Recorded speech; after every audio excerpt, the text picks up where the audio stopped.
My wife looked down on me for being a live-in son-in-law, so in the 5th year of our marriage, I received the pregnancy report of her young assistant. In the ultrasound image, that unformed tiny life was like a cold stamp marking the end of our 5 years of marriage. I stared at the phone screen for a long time, so long that my eyes burned until I finally moved my stiff fingers. I calmly sent a message to Li Jinger, "Let's get a divorce." The moment the message was sent, it seemed a bit ridiculous. 5 years of marriage and it only took 6 words to end it. The phone rang almost immediately. The call was from Suela. He was the one who helped her relieve stress. "Please understand, Sister Jinger, it's all my fault." Relieving stress, relieving it in bed. Before I could speak, I heard Li Jinger's voice from the other end of the line. It was a soft tone I had never heard before, but it wasn't for me. "Darling, don't cry, you don't need to care about what he thinks. A live-in son-in-law. If he leaves me, where else could he go?" I felt as if something had pierced my heart, a pain that took my breath away. Live-in son-in-law. So during these 5 years, that had been my title in her heart. I didn't say anything. I quietly hung up the phone. Outside, the sky was gradually darkening. I sat on the living room sofa looking at this house where I had lived for 5 years. Every piece of furniture was chosen according to Li Jinger's taste, every decoration followed her aesthetics. I was like a tenant, living cautiously in her space, naively believing that this was our home. Suddenly, I felt a familiar pain in my stomach. As if something invisible was devouring me, the pain spread from my stomach, gnawing all the way to my heart. At that moment, I really believed we would be like this forever. Now that I think about it, how naive and ridiculous. The pain was intensifying. I no longer knew if it was my stomach or my heart. In the 5th year of marriage, Li Jinger was pregnant with her young assistant's child and even allowed that man named Sui Le to provoke me. At that moment, I couldn't describe what I felt, as if I had a long, beautiful dream. And suddenly someone shook me roughly to wake me up, telling me that everything in the dream was fake, or as if I had carried a heavy burden for a long time, and finally the last feather had crushed me. Li Jinger always knew that I loved children. During these 5 years, I mentioned countless times that I wanted to have a baby of our own. She always made excuses. Pregnancy would ruin her figure, it would be uncomfortable, it would delay her work, it was a waste of time. So I waited. My parents pressured me. I would smile and calm them down. "Don't worry, let's wait until Jinger is ready."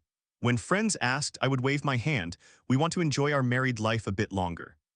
I didn't want to pressure her, much less make her unhappy, but I never imagined that she just didn't want to have my child, yet was willing to give life for another man. How ironic. I felt a bitter taste in my throat. I coughed hard, opened my palm, and saw a smear of blood. I stared at that shocking red, and suddenly I laughed. As I laughed, tears fell. So the heart really does break to the point where the body protests. In the end, I went to the hospital. Dr.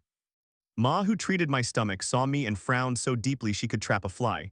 "Luo Mingxuan, how did your condition worsen?" she asked while flipping through my medical records. Her tone was serious. "Strong emotional fluctuations are the worst for the stomach.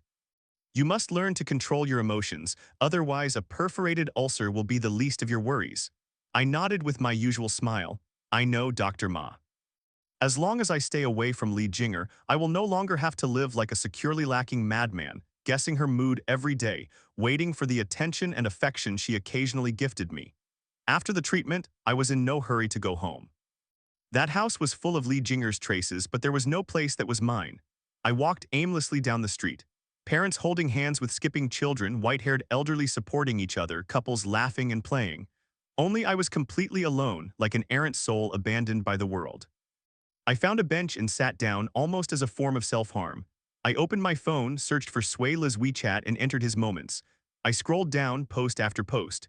Half a month ago, Li Jinger said she was going on a business trip for half a month. I didn't doubt her. As always, I packed her luggage and asked her to be careful. "Let me know when you arrive," I said. She replied with an impatient grabbed her suitcase and left without looking back. "Let me know when you arrive," I said. She replied with an impatient grabbed her suitcase and left without looking back. During those 15 days, she sent me messages every day. The content was always the same: "I arrived. I'm busy. I'm going to sleep." I had never suspected. More than 10 consecutive posts, all photos with Li Jinger. They were kissing under the sunset on the beach. They walked hand in hand along a forest path, they hugged and spun around in the snow. In every photo, Li Jinger's smile was radiant, a joy she never had with me. The last post was from this morning, a pregnancy test report with the text, "3 months, our baby." 3 months ago, I was out of town busy with a project for the Ayali group. For a whole month, I slept in the office, drinking until my stomach bled just to secure that contract on which the survival of the company depended. I thought I was fighting for our shared future. It turns out I was paving the way for the child of her and someone else. My fingers were shaking so much that I could barely hold the phone. I opened the chat window with Lee Kinjal to confront her. I wanted to get angry, I wanted to scream, I wanted to go hysterical, but the words I wrote I deleted one by one.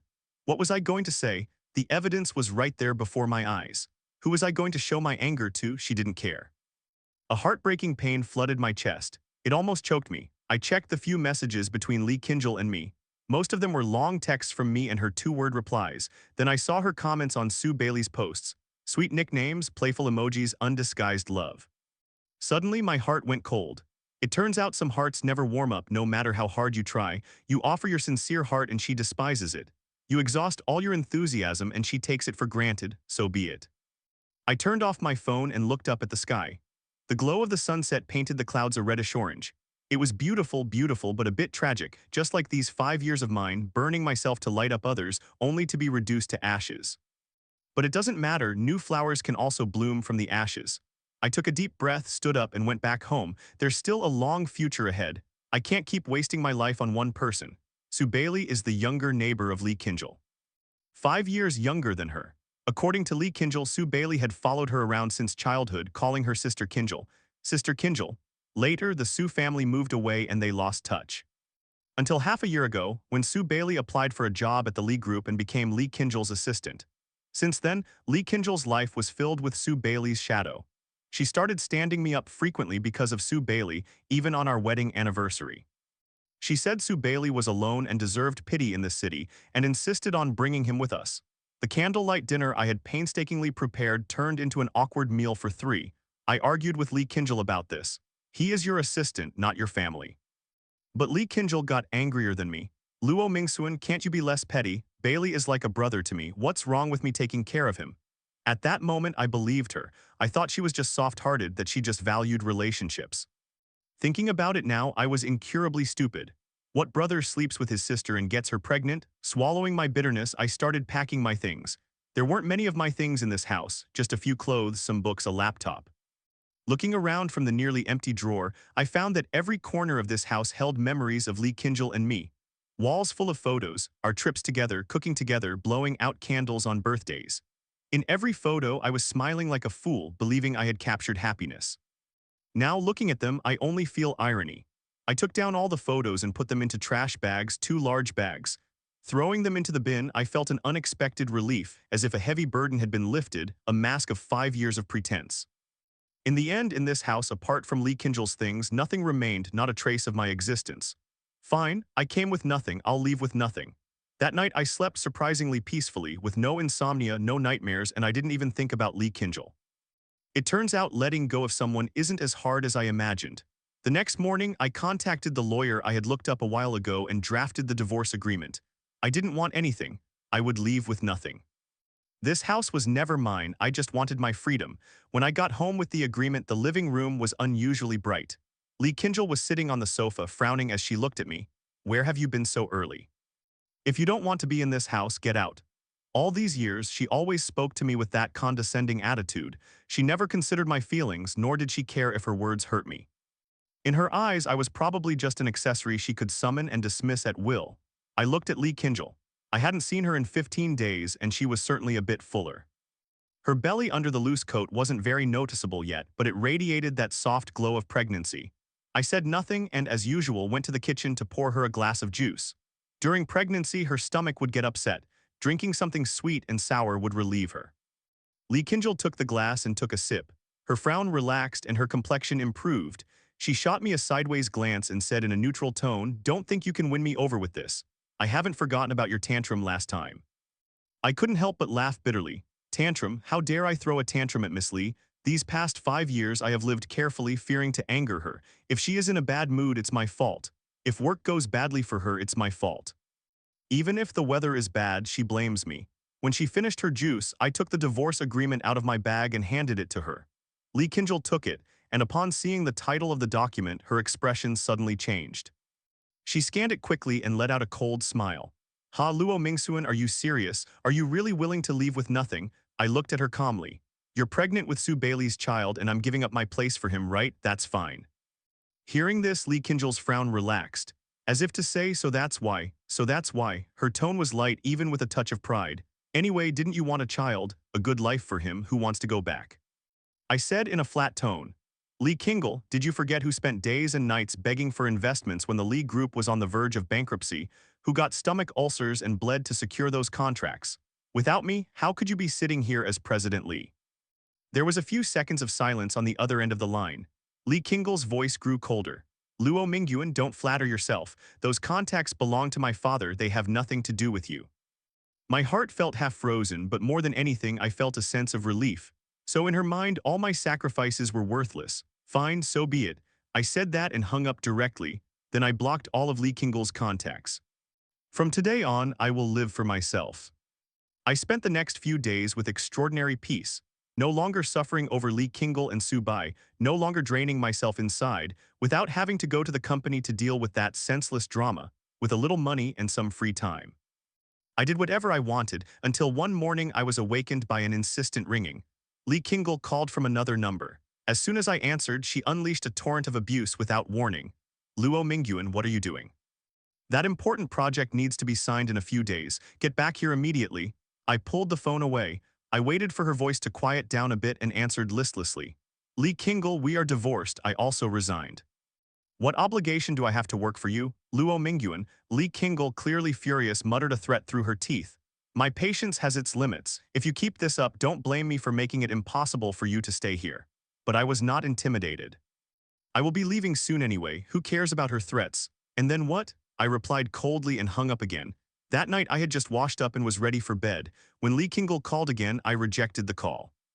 She didn't give up calling again and again. Finally, I answered calmly. From the other side came Lee Kingel's furious voice. What are you implying? Why didn't you attend today's meeting with the Lee Group? You're like a street rat. I replied in a flat tone. Thanks for the concern, President Lee. I didn't know where she got so much confidence. Who did she think had allowed her to win her father's trust and secure her current position? It was me, drinking and attending social events night after night, closing so many deals and stabilizing the foundation of the Lee Group. Now that we're separated, with the salary she was paying me, I could get a much higher salary at any other company. She was silent for a moment, then spoke in a cold, distant tone. Think carefully. If you choose to leave, I won't give you a single penny more in financial compensation. Stop. I interrupted her. I resigned on my own. Just give me what's due according to the employment contract. Perhaps due to the indifference in my tone, Lee Kingel on the phone began to get angry, using veiled sarcasm. Luo Mingxuan, you must consider things carefully. You're not young anymore. In the end, you don't know yourself. It was I who took you in, and that's how you got to where you are today. Now I see I gave you too much importance. There's still time for you to regret it. Otherwise, when you end up begging on the streets, don't say I didn't warn you. I let out a cold laugh and hung up. It wasn't worth wasting any more time on her. She is the one who should know herself. Her vision is always limited to her own position. She believes that because of her achievements she can judge from a pedestal. Perhaps if she took a moment to reflect in silence, she would realize. The chairman of this company is named Jai Shikin, a renowned businesswoman. On my first day, she personally showed me around. Luo Mingxuan, welcome. I gently shook her hand. Thank you, Director Jai, for this opportunity. I have prepared a gift for you. I hope you like it. She blinked with a mysterious tone. I felt flattered. I didn't know what the gift was until I joined the project team.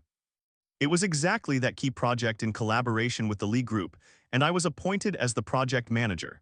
With enormous decision-making power, Jai Shikin took me to her office. This project is completely in your charge, she said, sitting behind a large desk with her fingers intertwined, her gaze sharp and clear.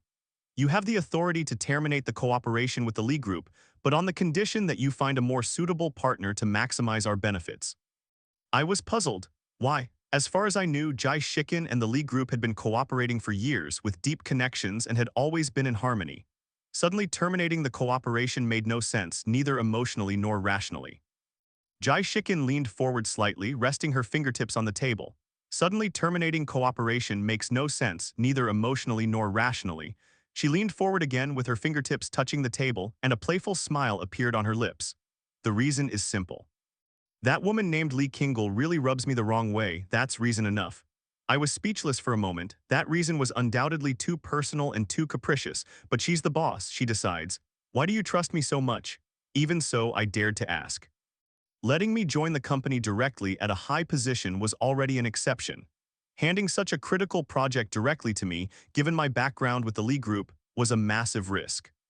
Upon hearing this, Jai Shikin let out a low chuckle, and with an extremely serious expression, she said slowly, Luo Mingxuan, Li Kingle is blind, but I am not. Her gaze was frank and direct without any hint of testing or hypocrisy.